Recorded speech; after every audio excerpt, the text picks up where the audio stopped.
Bismillahirrahmanirrahim. Alhamdulillahilladzi allafa baina qulubina fa asbahna bi ni'matihi ikhwana. Wassalatu wassalamu ala Muhammadin asyrafil anbiya'i nabiyil mustafa wa ala alihi wa sahbihi wat tabi'in wa tabi'it tabi'in wa man tabi'ahum bi ihsanin wa ala man ittaba'al huda. Amma ba'du fa ya ayyuhal muslimun uhayyukum bi tahiyatil islami. Assalamu alaikum warahmatullahi wabarakatuh. Subhanakallahumma la ilma lana illa ma 'allamtana fa'allimna ma yanfa'una wanfa'na ma 'allamtana rabbana zidna 'ilman warzuqna fahman ya 'alimul ghaibi wasyahadah ya rahman ya rahim ya mujibas sa'ilin wa rabbi shrah li sadri wa yassir li amri wahlul 'uqdatam min lisani yafqahu qawli. Qala Allah Ta'ala fi kitabihil aziz, a'udzu billahi minasyaitonir rajim, ya ayyuhan nasu taqu rabbakumul ladzi khalaqakum min nafsin wahidah wa khalaqa minha zawjaha wa batha minhuma rijalan katsiran wa nisaa wattaqullaha alladzi tasaaluna bihi wal arham innallaha kana 'alaikum raqiba. Shadaqallahul azim. Bapak Ibu yang dimuliakan Allah, hari ini genap setahun peristiwa Tufanul Aqsa.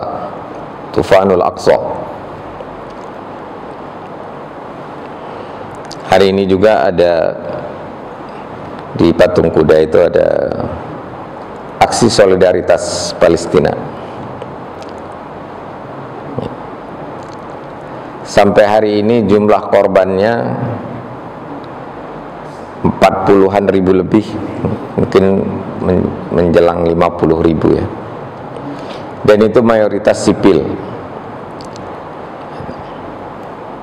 Beberapa waktu yang lalu kita mendengar Zionis biadab Israel menyerang Lebanon dan membunuh pemimpin Hezbollah. Itu dilakukan, kalau kita menggunakan analisis militer, dalam rangka menaikkan moral IDF, Israel Defense Army, Defense Force, bukan Defense Army. Kenapa? Karena mereka sudah hampir setahun menyerang Gaza, tidak mampu melumpuhkan Hamas. Boro-boro melumpuhkan,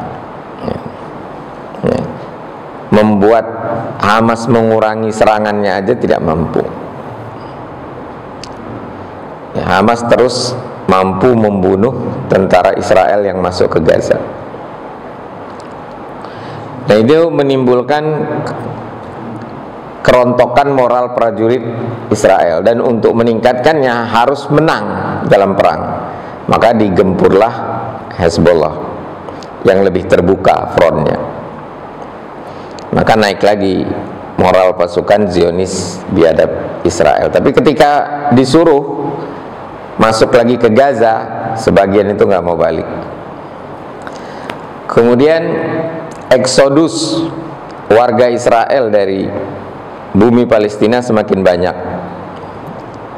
Dulu saya pernah ceritakan, orang Indonesia kalau mau jadi warga negara Israel, itu tinggal datang ke Israel, nyatakan saya mau jadi warga negara Israel, itu langsung dikasih paspor, bukan dikasih visa, bukan dikasih izin tinggal atau permanen residen, tapi bisa langsung dikasih paspor kewarganegaraan dan dikasih tunjangan.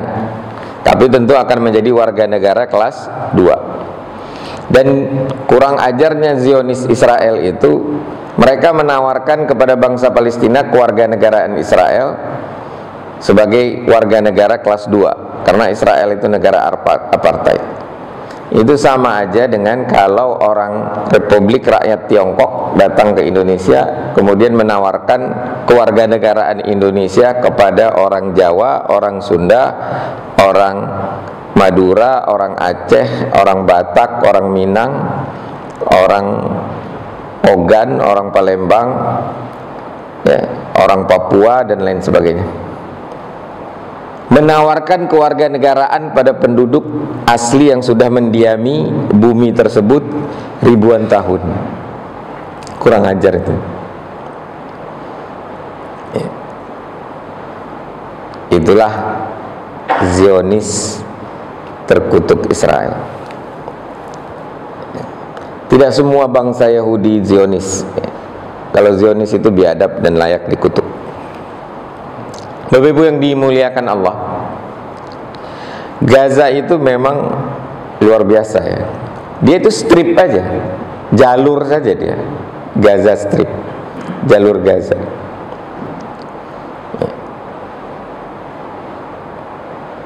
Memang ada lautan tapi nelayannya dibatasi untuk melaut.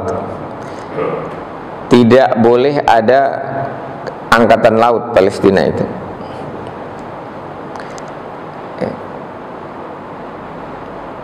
Tapi penduduknya tidak pernah berkurang sekalipun dalam keadaan perang.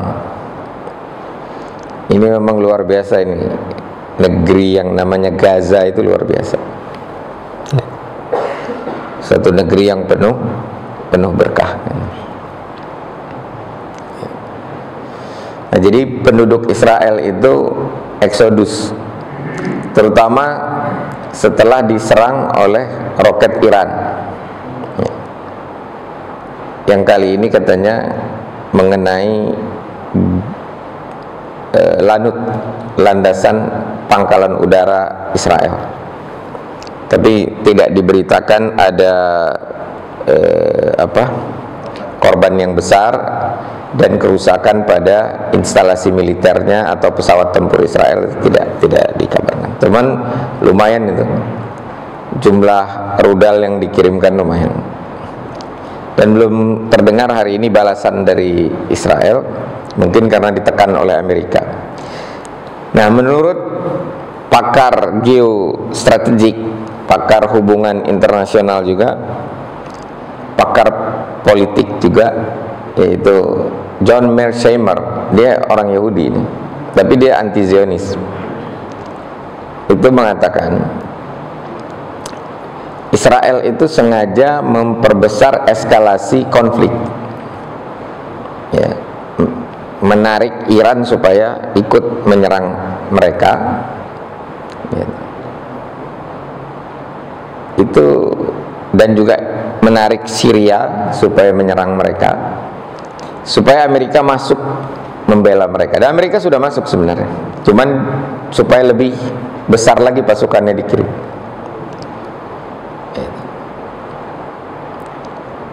Tujuan utamanya itu adalah untuk mengokohkan eksistensi negara Zionis Israel.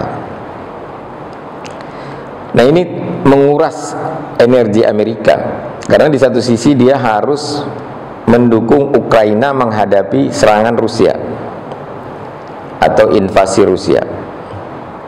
Invasi Rusia itu karena Ukraina pengen jadi anggota NATO, sementara Ukraina berbatasan langsung dengan Rusia. Dulunya juga negara Uni Soviet.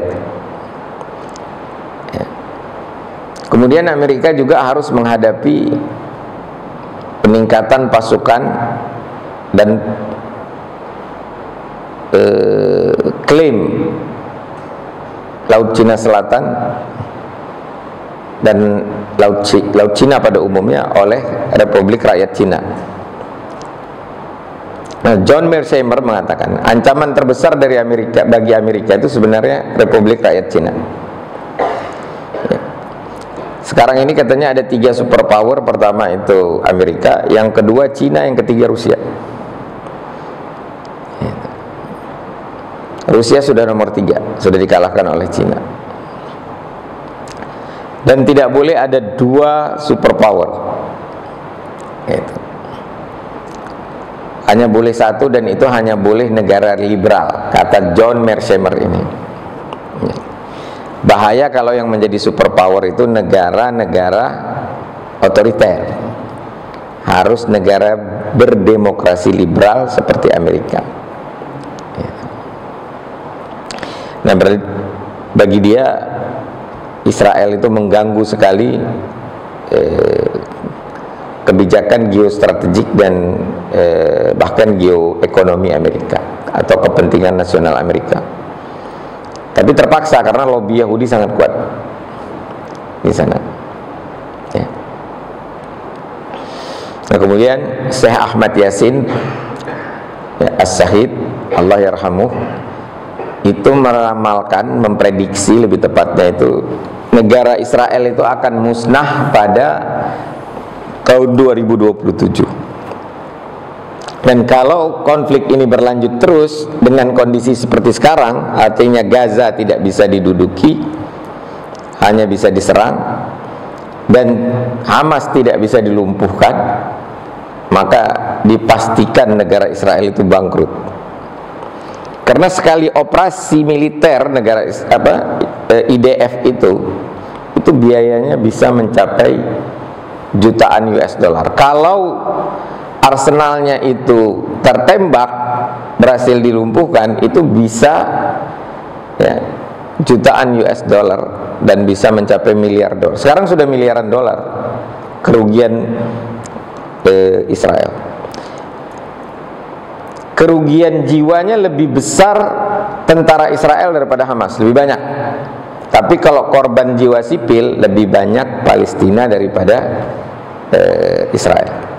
Itu kondisinya sekarang. Ya.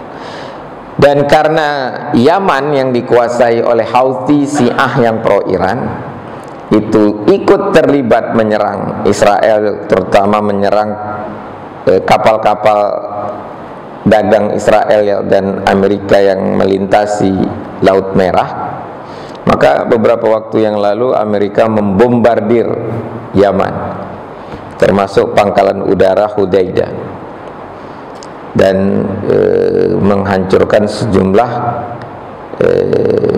persenjataan yang dimiliki oleh Houthi. Nah, saya juga pernah bahas dulu di sini. Ada yang bertanya ke saya, kenapa Hamas dekat sama Syiah? Ini pertanyaan tidak memahami realitas namanya. Pertanyaan yang benar itu, kenapa negara Muslim Sunni seperti Saudi tidak membantu Hamas? Kenapa negara Muslim Sunni Mesir malah ikut memblokade Gaza, bukannya malah membantu? Mengapa Jordan itu mencegat rudal Iran yang ditembakkan ke Israel dan berhasil? Jadi ada rudal anti rudal yang namanya Patriot yang diberikan Amerika kepada Jordan, itu dipakai untuk mencegat rudal Iran. Ya. Padahal dulu Jordania itu yang paling getol membela Palestina. Jadi bukan kenapa Hamas dekat sama Iran, dekat sama Syiah, tapi kenapa Muslim, negara-negara Muslim Sunni itu tidak membela Hamas. Dan yang lucu, yang membela Palestina itu negara Afrika yang menggugat pemerintahan Israel ke Mahkamah Internasional dan menang. Netanyahu sudah dinyatakan sebagai penjahat perang.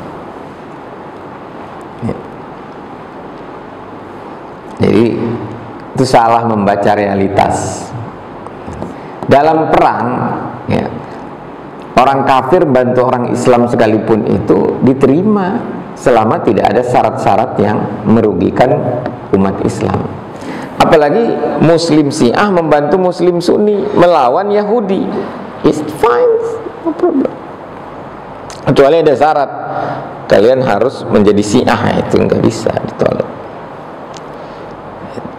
Itu realitasnya seperti itu ya.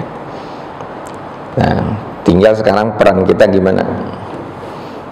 Peran kita sebagai anak bangsa Indonesia itu ya ini aja. Ini kebalik ya, pakai ini terus menerus tiap hari, terutama kalau keluar, supaya orang melihat dan mengingat perjuangan bangsa Palestina, khususnya Hamas. Melihat dan mengingat. Karena yang paling ditakuti Yahudi itu adalah munculnya kesadaran masyarakat internasional bahwasanya Yahudi itu negara ilegal, Zionis itu adalah gerakan teroris biadab. Makin banyak yang sadar itu, makin mengkhawatirkan Israel. Israel tidak terlalu takut dengan persenjataan, walaupun kemarin kerepotan juga dia dengan rudal-rudal Iran. Karena dia yakin Amerika akan membantu. Persenjataan mereka lebih canggih. Mereka memiliki F-35, ya, pesawat tempur tercanggih setelah F-22 Raptor yang nggak pernah dijual kemanapun oleh Amerika, dan sudah dihentikan juga produksinya karena terlalu mahal. Biaya operasinya juga mahal. Satu kali operasi itu jutaan dolar.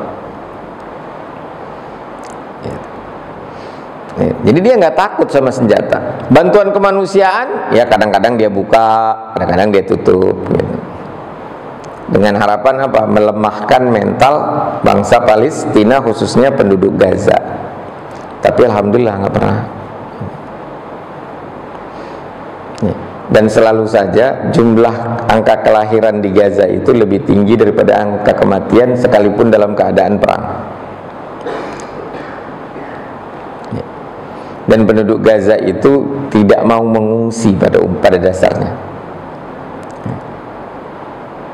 Mereka mengungsinya ya di Palestina itu aja, nggak mau keluar sebenarnya.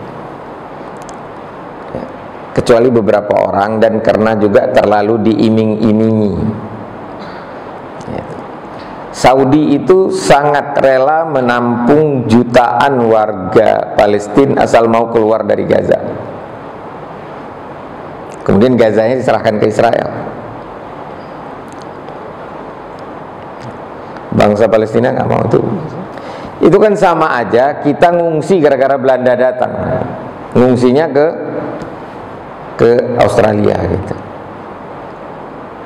Ngungsi ke Malaysia.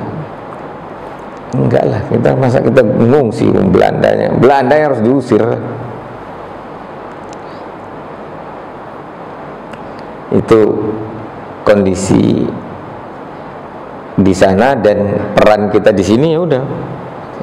Dan selalu sampaikan terus, terutama pada generasi muda, bahwa yang berhak atas tanah Palestina adalah bangsa Palestina, ya. Yaitu yang telah mendiami dan tidak pernah meninggalkan bumi Palestina. Sedangkan bangsa Israel itu dia pulang pergi aja tuh.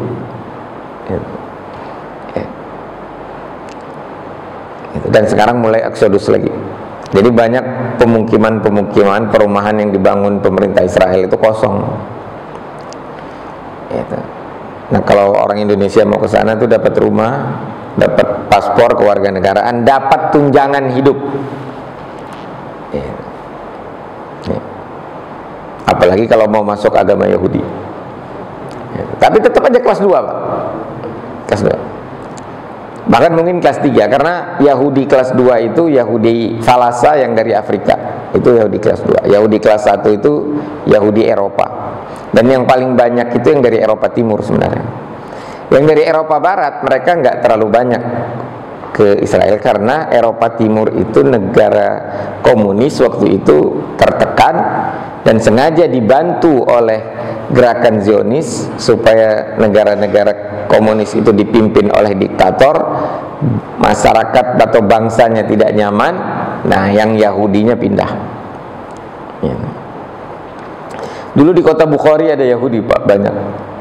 Di kota Bukhara, kotanya Imam Bukhari. Dan banyak negeri-negeri Muslim yang ditaklukkan Rusia waktu itu jadi Uni Soviet, itu banyak Yahudinya. Dan itu sekarang sudah pindah hampir 100% ke Israel. Mereka nggak mau pindah. Mereka cuma double citizenship aja, 2 kewarganegaraan. Kadang-kadang tinggal di Israel, lebih sering di Amerika. Kalau sekarang pada eksodus semua. Bapak Ibu yang dimuliakan Allah, ya. Nah, satu hal yang juga istimewa di bangsa Palestina, khususnya warga Gaza, mereka itu sadar betul bahwasanya berkeluarga itu misi hidup, ya. Menikah dan punya anak, itu yang dimaksud berkeluarga, itu misi hidup. Dan mereka tidak pernah mau membatasi kelahiran. Satu rumah tangga Palestina itu anaknya bisa sampai 14. Sampai dengan 14.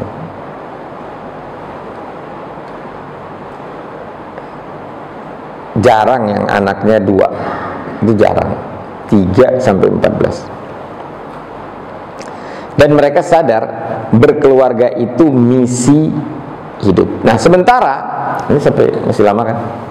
Sementara umat Islam di seluruh dunia saat ini mengalami penurunan kesadaran berkeluarga itu misi kehidupan, salah satu misi kehidupan. Kita ini kan pertama diciptakan Allah sebagai hamba, ya.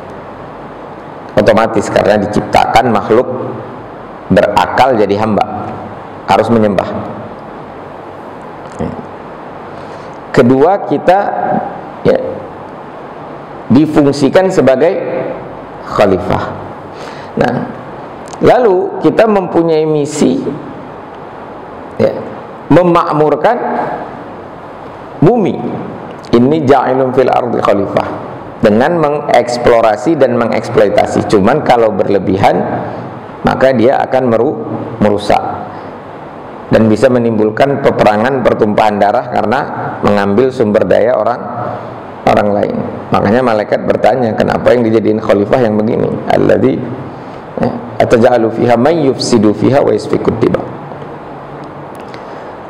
Nah, kemudian kita punya misi menyeru dan mengingatkan umat manusia untuk terus menyembah Allah. Bukan kita ini nggak cukup sebagai hamba saja, harus punya misi sebagai dai, menjadi dai.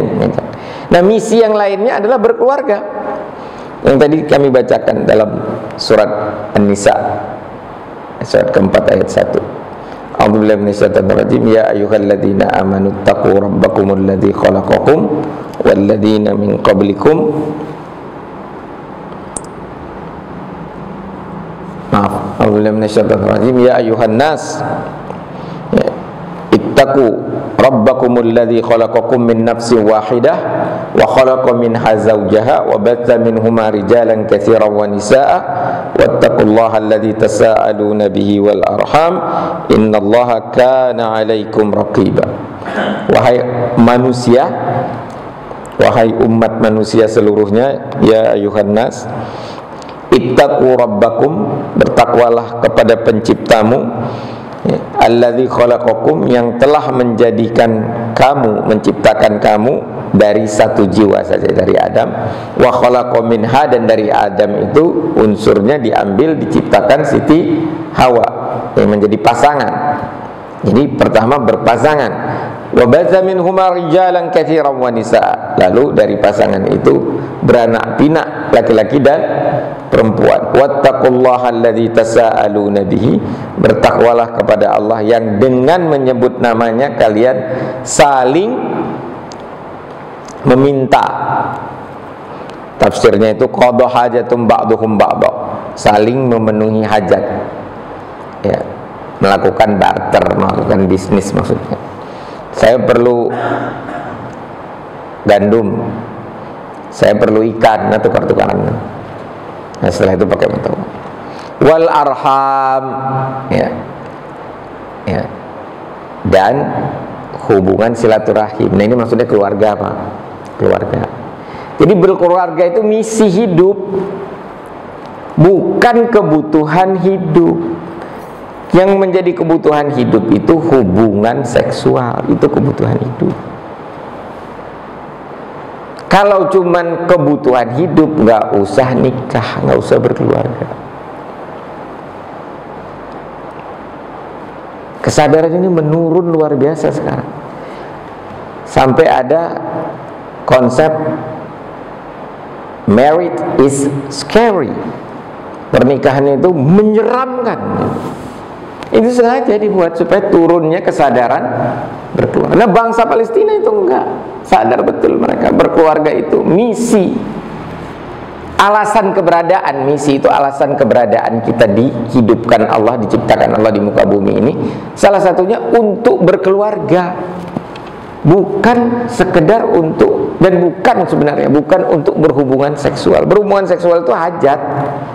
Kita ini diciptakan bukan untuk makan. Makan itu kebutuhan, bukan tujuan, bukan untuk.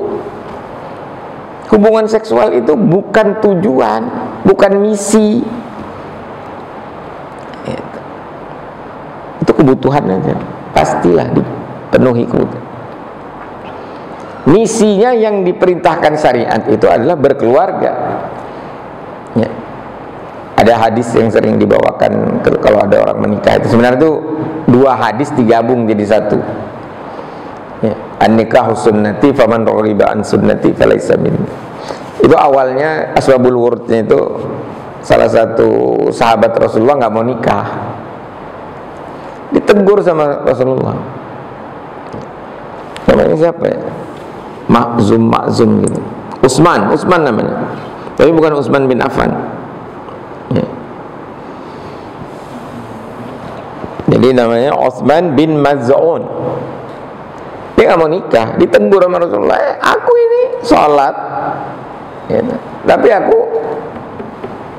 jalan-jalan juga di pasar. Aku ini berpuasa, aku berbuka. Bahkan aku menikah dan aku bercerai, katanya. Ya. Artinya itu enggak, itu misi. Berkeluarga itu misi, sekalipun menimbulkan resiko bercerai. Ya. Kan kalau nggak mau kalau takut cerai nggak usah nikah, Pak. Kan pasti nggak cerai. Takut rugi jangan bisnis, Pak. Pasti nggak rugi. Yang repot itu takut mati, jangan hidup, Pak. Nggak bisa.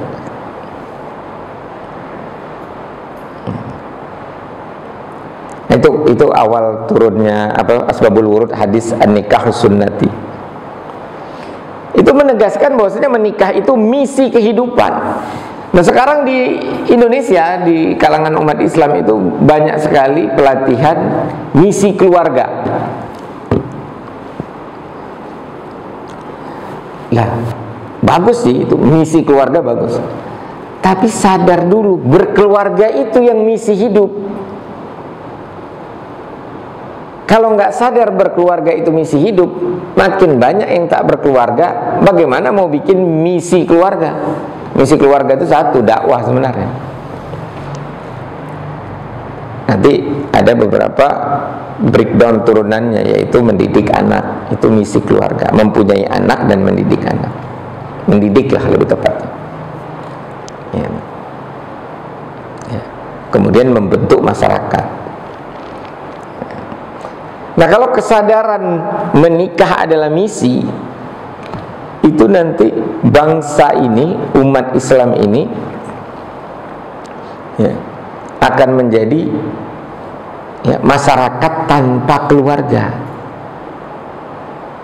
Di Eropa itu masyarakatnya sudah semakin berkurang yang berasal dari keluarga.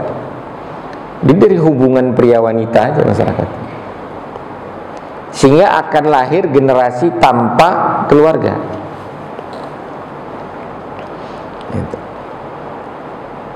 Bahkan sekarang ada konsep sexual consent yang sampai kalaupun sudah menikah, kalau suka sama yang lain boleh. Bahkan sekarang mulai dipopulerkan lagi konsep paling gila, open marriage. Open marriage itu sekalipun udah menikah boleh terang-terangan punya pasangan lain, baik si suami maupun si istri. Ya, sehingga terbentuklah ya, society without family. Apa akibatnya? Akibatnya tidak ada silaturahim. Kalau nggak ada silaturahim apa? Jadi binatang.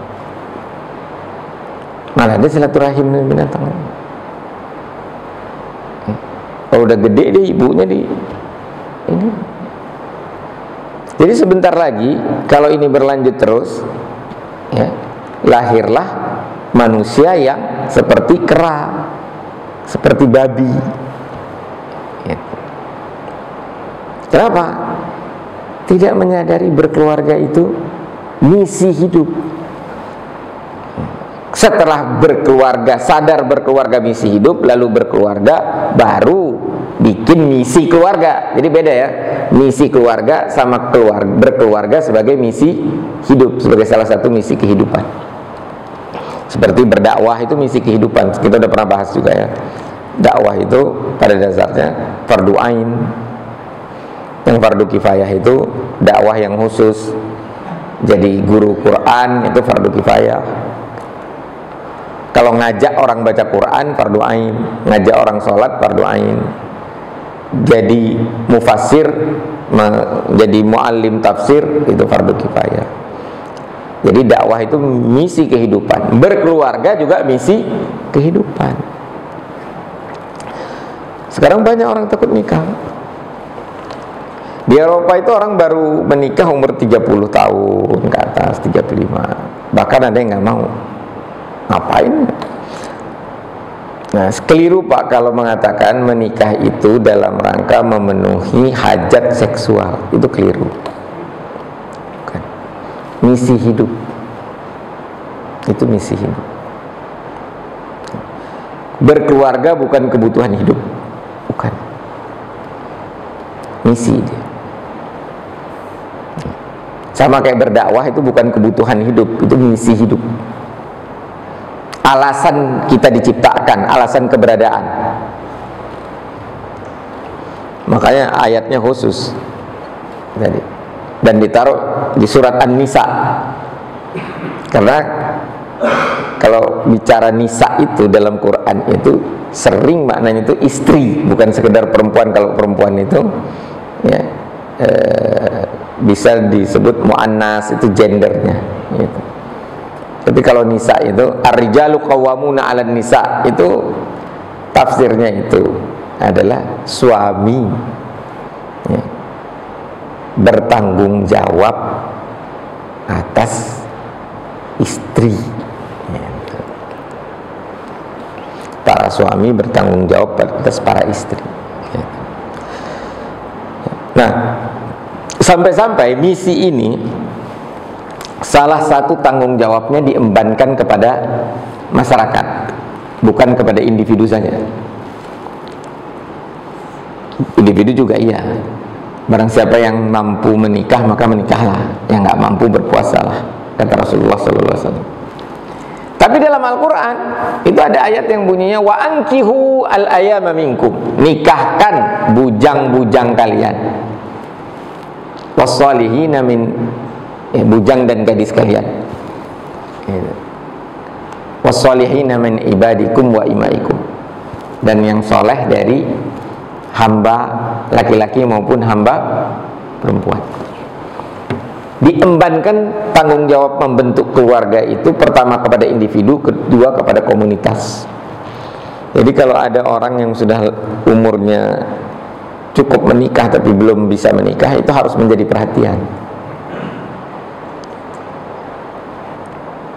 terutama yang laki-laki. Kalau perempuannya ya otomatis jadinya. Walaupun perempuan boleh melamar, boleh melamar, tapi nggak bayar mahar dia melamarannya. Nikahin saya dong, nah gitu boleh. Ada perempuan yang datang ke Rasulullah, lihat Rasulullah, enggak Rasulullah.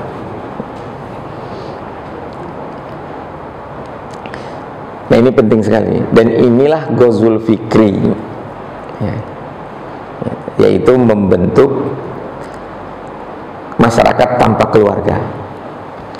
Nah di Israel itu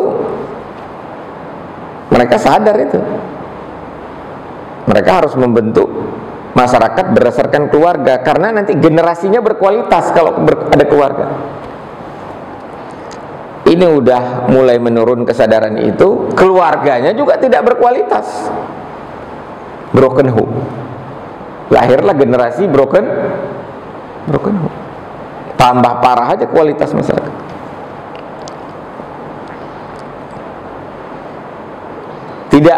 Tidak berdampak secara IQ. Individu tanpa keluarga itu tidak berdampak secara IQ, tapi berdampak secara mental. Ya, kecerdasan emosional anak tanpa keluarga yang tinggal di panti asuhan itu beda dengan kecerdasan atau kearifan emosi anak yang diasuh oleh keluarga yang baik. Gitu. Makanya anak yatim harus diasuh, bukan diasramakan sebenarnya. Ya, tapi lumayan lah daripada nggak luntang-lantung kan. Diasramakan harusnya ada ayah ibunya, ada yang berperan sebagai ayah bunda, walaupun nggak bisa mengganti 100%.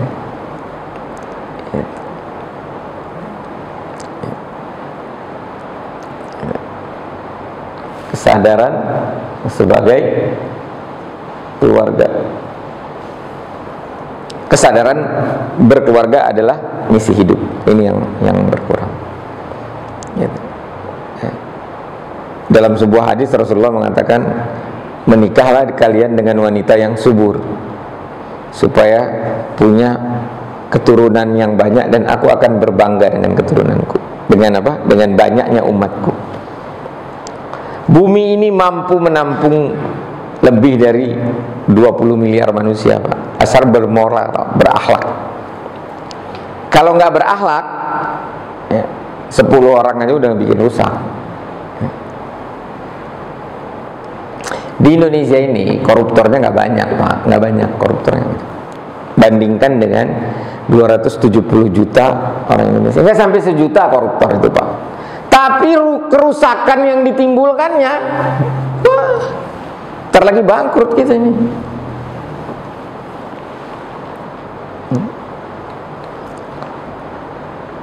Manusia berakhlak lahir dari keluarga yang sehat.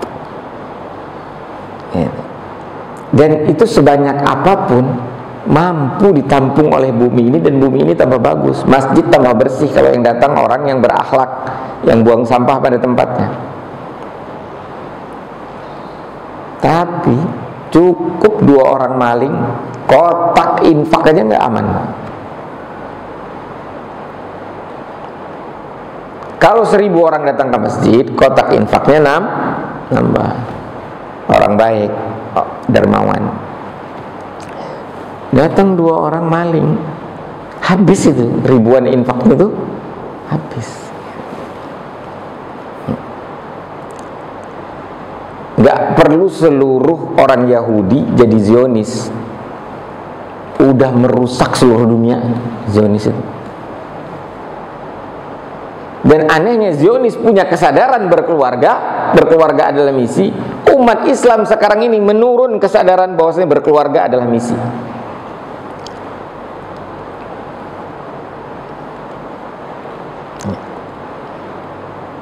Jadi harusnya itu tiap minggu ada yang nikah itu kulun. Kalau nggak mampu cariin pasangannya, cariin kerjaannya, kafalahin kalau perlu.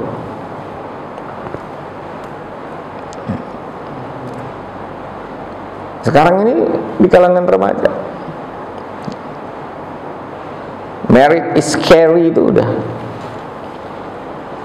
berkembang itu. Ada lagi apa istilah child free, takut punya anak, ya udah nikah tapi nggak mau punya anak. Itu nggak berkeluarga namanya, hubungan seksual aja itu. Nikah tapi nggak mau punya anak.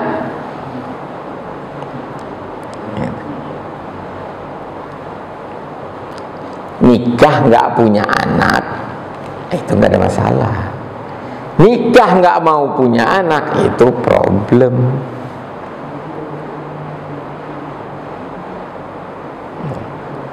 Nggak menikah, ada anak, itu lebih problem lagi. Anaknya nggak ada keluarga, cuman ada pengasuh saja, yang cuman menafkahinya saja.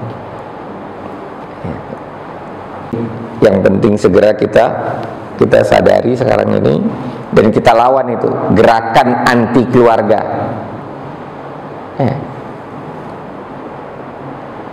Nah, sekarang ada gerakan gender di mana gender itu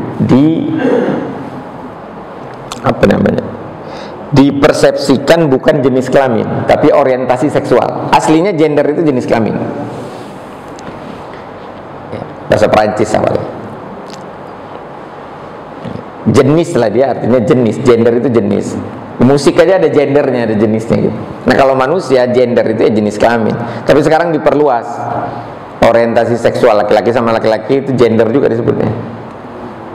Gitu. Gendernya apa? Gay. Perempuan sama perempuan gendernya lesbi. Gitu. Ya. Kalau yang bisa dua-duanya gendernya bi. Ya. Gender itu ada 14 sekarang dibikin sama gerakan gerakan dia. Nah, kalau kita sadar ada gender mainstreaming yang seperti itu, harusnya diimbangi dengan family mainstreaming. Disadarkan lagi umat ini berkeluarga itu misi hidup. Berdosa, Pak. Tidak berkeluarga itu berdosa. Tidak bisa, tidak sempat berkeluarga nggak apa-apa, seperti Imam Nawawi, Said Qutb, penulis fi Zilalil Quran.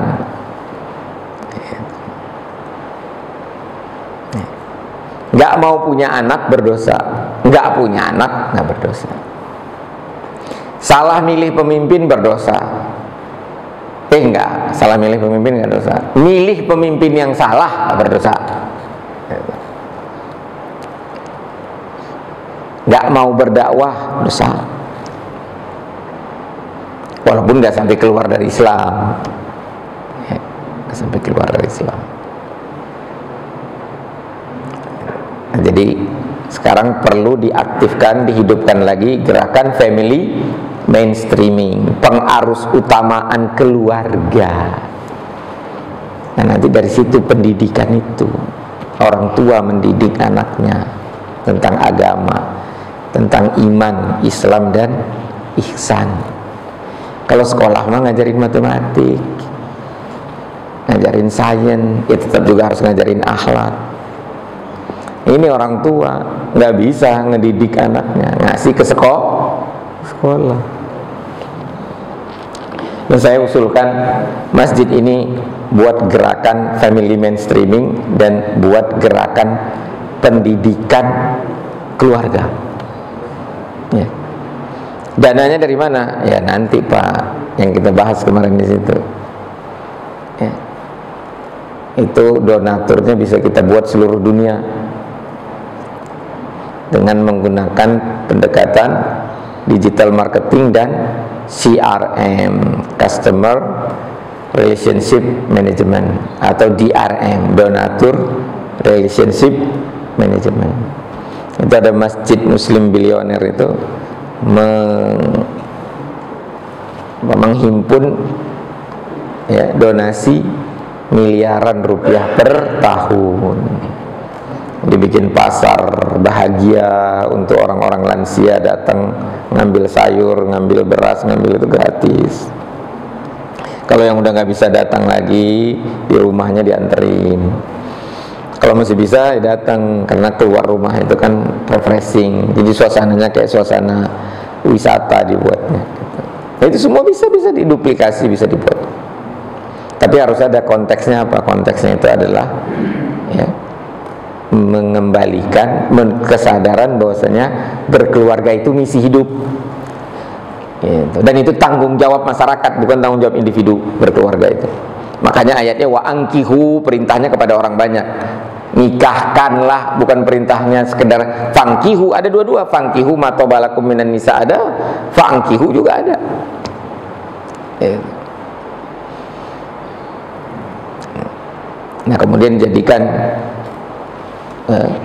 lingkungan sekitar ini jadi pusat pendidikan, masjid senternya. Itu rumah-rumah kosong itu dijadiin asrama-asrama. Anak-anak laki-laki yang udah gede itu ditinggalkan di asrama. Wajib sholat ke masjid. Yang perempuan tinggal di rumah. Kalau dulu ada budaya langgar di Betawi. budaya menasah di Aceh, budaya surau di Minangkabau. Anak laki-laki kalau sudah balik nggak boleh tinggal di rumah. Nah, perempuan tinggal di rumah supaya dia mandiri dan bisa berkeluarga. Kalau dikelonin sama bapak ibunya sampai gede ya nggak berani berkeluarga dia. Apalagi ngelihat ibunya sama bapaknya bertengkar terus gitu. Married is scary gitu. Nah, bayangkan society without family itu menghasilkan generasi yang rusak. Ya berarti nggak lama lagi bangsa Indonesia ini habis lah, punah nih. Ya. Demikian, mudah-mudahan bermanfaat. 6 menit lagi, kalau masih ada yang mau didiskusikan, falyatafaddal. Tadi Ustaz menyinggung masalah dana yang Iya. kita juga sebenarnya kan ada Kenapa? seperti dekat dengan Israel. Kurang dengar Pak. Tokoh yang dekat dengan Israel sampai dia datang ke Israel seperti ya tokohnya Ustaz sudah tahu sendiri lah. Kita bisa nggak menganggap dia itu munafik? Iya. Kalau munafik itu Rasul aja yang tahu orang munafik. Dan Rasul hanya memberitahu pada beberapa orang saja, antara lain ashabus sirri Rasulullah itu adalah, atau sahibus sirri Rasulullah itu bernama Hudzaifah bin Yaman. Pada Hudzaifah ini munafik, tapi Rasul nggak ngasih tahu. Ya, karena munafik itu amalan hati, nifak amalan hati, munafik orangnya. Nifak itu amalan hati yang nggak bisa, sama kayak ikhlas. Ini orang ikhlas nggak bisa itu, nggak tahu. Prasangka itu amalan hati, gitu. Nifak amalan hati, ikhlas amalan hati, gitu. Jadi nggak bisa. Fokusnya bukan ke sana, Pak. Fokusnya itu adalah membantu membela Muslim Palestina, bukan nuduh-nuduh orang munafik. Itu nggak selesai masalahnya. Mengkafirkan orang kafir itu pekerjaan paling bodoh di dunia itu. Nggak buat dia jadi Muslim, gitu. Nggak membuat kita jadi bertambah imannya juga nggak juga membuat kita berpahala. Mengkafirkan orang Muslim lebih parah lagi, bisa-bisa membuat kita jadi kafir. Jadi fokusnya apa? Fokusnya membela umat Islam. Ya. Jadi kita nggak usah tunjuk orangnya, cuman katakan saja orang beriman yang membela Zionis itu munafik. Nggak usah tunjuk hidungnya, Pak. Sekalipun hidungnya mancung banget. Jadi fokusnya itu membela umat Islam. Kalau sekarang ini khususnya di Palestina. Nah kalau di negeri ini kita pakai ginian nih, kemana-mana pakailah ini Pak. Jangan cuma pas demo aja. Coba bayangkan, sebandara itu mayoritas orang pakai ini. Saya kalau naik pesawat cuma saya sendiri yang naik. Sama teman saya kasih satu sal pakai. Dulu di masjid ini ramai yang pakai kopiah Palestina. Sekarang tinggal satu. Walaupun itu agak nggak pas ya, karena itu kan dia merahnya di sini Pak. Jadi merah, hitam, putih, hijau. Kalau itu jadinya merahnya di atas, hijaunya lebih. Jadi kayak gini jadinya. Bendera Palestina itu gini, apa gini Pak? Hijau, putih, hitam, apa? Hitam, putih, hijau. Hitam, putih, hijau. Jadi merahnya harusnya di belakang begini.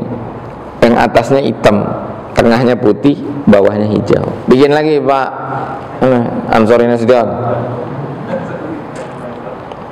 Bikin lagi, bagiin lagi, suruh pakai kemana-mana pakai. Kalau perlu pakai sal ini, terutama ke bandara, ke keramaian pakai. Nah, nanti jadikan budaya, bahkan jadikan gaya style buat anak muda itu. Ya. Wanita kerudungnya ada Palestinnya. Sedikit ya. Orang Indonesia ini pintarnya menurut saya minta ampun nih. Pendiri bangsa kita itu kok bisa-bisanya bikin pembukaan itu kemerdekaan adalah hak segala bangsa. Lah yang dijajah kita, ngapain pusing sama bangsa lain? Ini memang dahsyat itu orang Indonesia itu. Merinding saya kalau mikirin founding father gitu itu. Dia bisa nulis kemerdekaan itu hak segala bangsa, bukan cuma hak bangsa Indonesia, termasuk hak bangsa Palestina. Dahsyat nggak itu, Pak? Itu hidayah itu karena beriman. Gak ada Pancasila kalau nggak ada Islam. Sekarang Pancasila juga mulai diabaikan.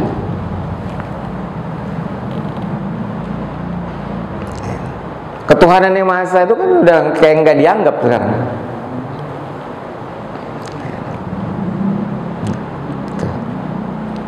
Jadi fokus kita adalah membela bangsa Palestina, karena kita sudah menyatakan kemerdekaan itu adalah hak segala bangsa, maka penjajahan di atas dunia harus dihapuskan. Makanya kita kirim pasukan untuk menghapus penjajahan.